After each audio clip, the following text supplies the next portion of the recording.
रव्याच्या लाडवाचा पाक खूप जणींना जमत नाही। कधी पातळ होतो तर कधी घटसर होतो, कधी लाडू कठीण होतात, खुसखुशीत असे लाडू बनत नाहीत। त्यासाठी रव्याचे लाडू बनवायला माझ्या खूप साऱ्या मैत्रिणी घाबरतात। परंतु या व्हिडिओमध्ये मी व्यवस्थित असे प्रमाण सांगितलेले आहे, तेही बिनपाकाचे लाडू आपण बनवणार आहोत। त्यासाठी हा व्हिडिओ तुम्ही शेवटपर्यंत पाहत राहा। आता यामध्ये मी मेजर करून बरोबर 500 ग्रॅम इथे बारीक रवा घेतलेला आहे। आज आपण बिनपाकाचे लाडू बनवणार आहोत, त्यासाठी 0 नंबरचाच रवा घ्यायचा, मोठा घ्यायचा नाही, नाहीतरी लाडू व्यवस्थित बनत नाहीत। आता रवा इथे मी 500 ग्रॅम घेतलेला आहे। तर आपल्याला वाटीच्या प्रमाणानुसार इथे 4 वाटी रवा आहे। त्याचबरोबर आपला जो 210 मिलीचा जो कप असतो त्या कपनी इथे मी 3 कप रवा घेतलेला आहे। आता आपल्याला इथे साखर 450 ग्रॅम घ्यायची आहे। इथे तुम्ही 400 ग्रॅम साखर घेतली तरीही चालेल, आमच्याकडे जास्त गोडसर खाल्लं जातं त्यामुळे इथे मी 450 ग्रॅम साखर घेतलेली आहे। आता आपल्याला इथे तूप घ्यायचं आहे। इथे मी तूप 150 ग्रॅम घेतलेलं आहे, तुम्ही कमीत कमी 140 ग्रॅम घेतलं तरीही चालेल। सगळे मेजरमेंट व्यवस्थित घेतले रव्याच्या लाडवाचे तर रव्याचे लाडू अजिबात चुकत नाही।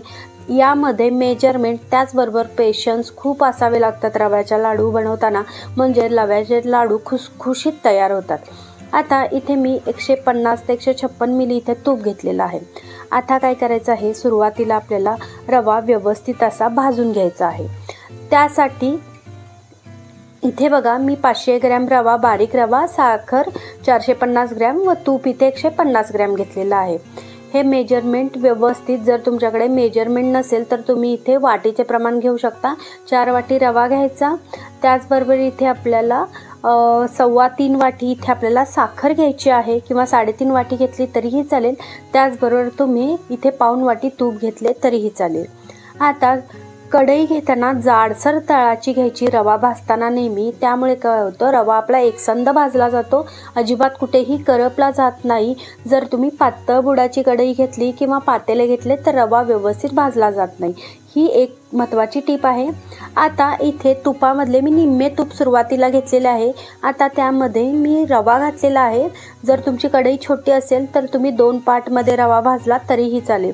तूप एकदम घालायचे नाही, निम्मे निम्मे आपल्याला घालायचे आहे, त्यामुळे रव्याला जो खुसखुशीत टेक्स्चर आहे रव्याचे ते व्यवस्थित येते। आता रवा इथे मी 6 ते 7 मिनिटं व्यवस्थित भाजून घ्यायचा आहे। रवा भाजताना महत्त्वाची टीप म्हणजे अजिबात गॅस मोठा करायचा नाही, एकदम स्लो गॅसवर आपल्याला रवा भाजायचा आहे। त्याचबरोबर व्यवस्थित एकसारखे आपल्याला उलटाने ते व्यवस्थित हलवून घ्यायचे आहे। आता इथे 6 ते 7 मिनिटं झालेली आहेत। थोडासा कलर चेंज झाला आहे तर यामध्ये मी उरलेले तूप घालून घेते। आता इथे आपण बिनपाकाचे लाडू बनवतोय, त्यामुळे कोणतेही पाक करायचा नाही आहे, त्यामुळे हे लाडू बिघडण्याचा प्रश्नच येत नाही। तरीसुद्धा हे मऊसूत लाडू कसे करायचे याच्या टिप्स मी या व्हिडिओमध्ये सांगितलेल्या आहेत। आता दुसरे तूप ओतल्यानंतर आपल्याला व्यवस्थित सतत हलवत हा रवा भाजून घ्यायचा आहे। बारीक गॅसवर रवा भाजल्याने त्यातला कण आणि कोन व्यवस्थित असा फुलला जातो, त्यामुळे काय होतं तर चवीला व्यवस्थित लागतो। फक्त लक्षात ठेवा 0 नंबरचाच रवा घ्यायचा, पूर्णपणे बारीक असा, म्हणजे त्याचे लाडू जे बिनपाकाचे आहेत ते व्यवस्थित होतात। पाकाच्या लाडूमध्ये थोडासा मोठसर रवा चालतो, परंतु बिनपाकाचे बनवताना एकदम मऊसूत रवा आपल्याला भाजून घ्यायचा आहे। आता इथे मी करेक्ट 20 ते 22 मिनिटं हा रवा भाजून घेतलेला आहे। थोडासा कलर चेंज झाला आहे, पण कुठेही रवा करपलेला नाही।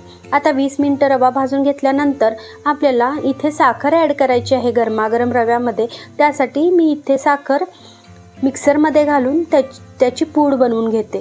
घरच्या घरीच या पद्धतीने मिक्सरला बारीक करून त्याची बारीक अशी साखर दळून घेतल्यानंतर व्यवस्थित ती ताजी ताजी वापरता येते। पिठी साखर जेव्हा आपण विकत आणतो त्यामध्ये गुठळ्या असतात, परत त्या गुठळ्या फोडा, परत त्याचा वास येतो, असे अवॉइड करायचे असेल या पद्धतीने ताजी ताजी साखर मिक्सरला बारीक करून तुम्ही वापरू शकता। आता गरमागरम रव्यामध्ये आपल्याला ही साखर घालायची आहे। एखादा अर्धा मिनिट आपल्याला गॅस चालू ठेवायचा आहे, त्यापेक्षा जास्त नाही। साखर ओतल्यानंतर अर्धा मिनिटच फक्त गॅस चालू ठेवायचा। व्यवस्थित साखर मिसळून झाली की आपल्याला गॅस बंद करून घ्यायचा आहे।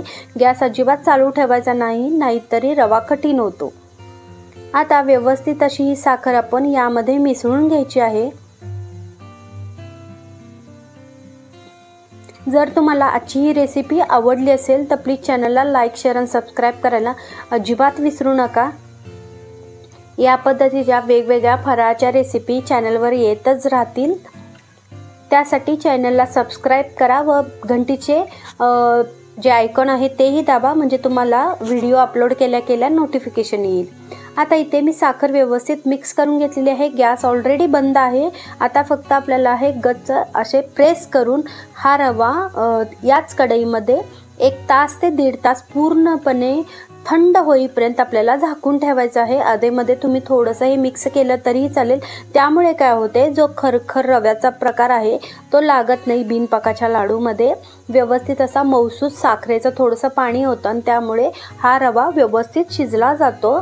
त्यामुळे याच्यावर गच्च आपल्याला प्रेस करून दाबून त्याच्यावर एक झाकण ठेवून ह्याला नॅचरल थंड करायचं आहे। कुठेही पंख्याखाली न ठेवता नॅचरल थंड करून घ्यायचं आहे।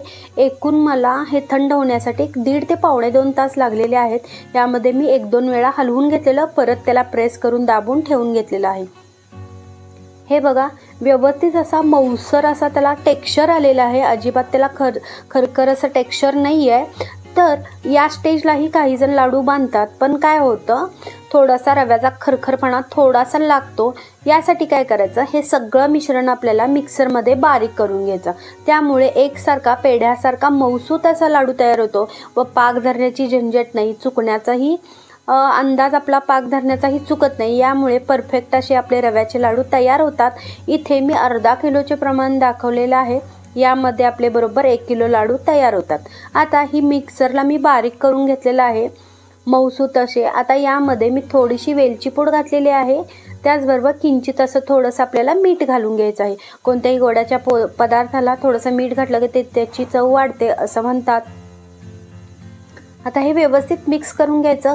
मी इथे बेदाणे लावत आहे, तुम्ही तुमच्या आवडीनुसार कोणताही सुकामेवा लावू शकता। आता व्यवस्थित मिक्स करून घ्यायचं। हे बघा, व्यवस्थित असं ते बांधलं जात आहे, त्याला व्यवस्थित असं टेक्स्चर आलेलं आहे। फक्त लाडू बांधताना मिक्सरमधून काढल्यानंतर थोडंसं त्याचं तूप सुटतं। त्यामुळे जर तुमचं ते मिश्रण थोडंसं सैलसर झालं किंवा थोडंसं ओलं झालं तर ते थोडेसे 1/2 तास परत झाकून ठेवा व परत त्याचे लाडू बांधा। हे बघा, व्यवस्थित असा आपला लाडू अगदी हलक्या हाताने हे लाडू बांधायचे असतात। इथे बघा, आपला मस्त असा लाडू तयार झालेला आहे।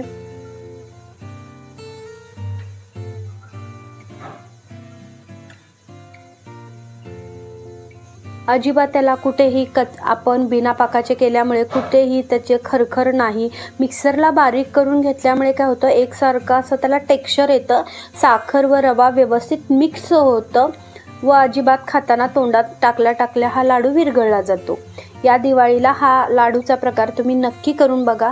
तुम्हाला ही रेसिपी कशी वाटली हेही मला कमेंट करून नक्की सांगा। याच पद्धतीने मी सगळे हे लाडू करून घेते।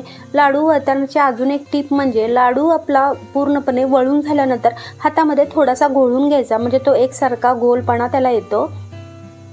मस्त असे आपले लाडू तयार झालेत। याच पद्धतीने मी सगळे लाडू तयार करून घेते। ॲक्च्युली ज्यांना बिझनेस करायचा आहे या दिवाळीमध्ये त्यासाठी हा परफेक्ट व्हिडिओ आहे। मी इथे व्यवस्थित प्रमाण सांगितलेले आहे। इथे अर्धा किलो रवा घेतल्यानंतर व्यवस्थित असे 1 किलोचे लाडू तयार होतात। हे बघा, मस्त असे आपले लाडू तयार झालेले आहेत। याच पद्धतीने सगळे लाडू मी वळून घेते। आता इथे मी तुम्हाला दाखवते, व्यवस्थित असे 1 किलोचे लाडू तयार झालेले आहेत। यामधले एखादा मी देवासमोर ठेवलेला आहे तर एखादा मुलांनी खाल्लेला आहे। त्यामुळे 1100 ग्राम असं व्यवस्थित असं लाडवाचं प्रमाण तयार झालेलं आहे। तुम्हाला जर ह्या दिवाळीत बिझनेस करायचा असेल तर ही रेसिपी तुम्ही नक्की फॉलो करा।